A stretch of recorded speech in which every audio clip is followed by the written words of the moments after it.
حضرت جابر بن عبداللہ رضی اللہ تعالیٰ عنہ بیان کرتے ہیں کہ میں نبی کریم صلی اللہ علیہ وآلہ وسلم کے ساتھ عید کے دن نماز میں حاضر تھا،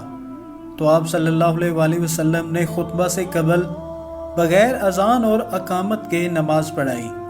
پھر نماز کے بعد بلال رضی اللہ تعالیٰ عنہ پر ٹیک لگا کر کھڑے ہوئے اور اللہ تعالیٰ کا تقوی اختیار کرنے کا حکم دیا اور اس کی اطاعت کرنے پر ابھارا اور لوگوں کو واعظ و نصیحت کی۔ پھر عورتوں کے پاس آئے اور انہیں واعظ و نصیحت کی اور کہنے لگے کہ اے عورتوں، صدقہ اور خیرات کیا کرو، کیونکہ تمہاری اکثریت جہنم کا ایندھن ہے۔ تو عورتوں کے درمیان سے ایک سیاہ نشان والے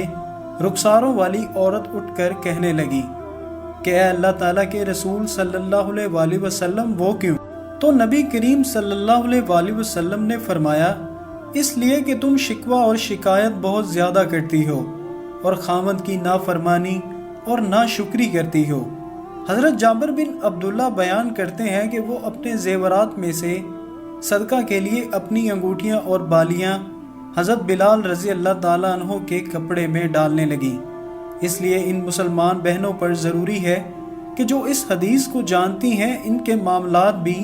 ان صحابیات کی طرح ہونے ضروری ہیں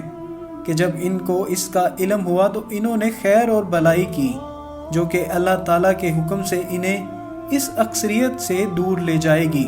اور وہ جہنم میں داخلے سے بچ جائیں گی۔ ہم اللہ تعالیٰ سے دعا گو ہیں کہ وہ ہمیں اور ہمارے سب بہن بھائیوں کو آگ سے دور رکھے اور ایسے قول و عمل کرنے کی توفیق دے جو اللہ تعالیٰ کے قریب کریں۔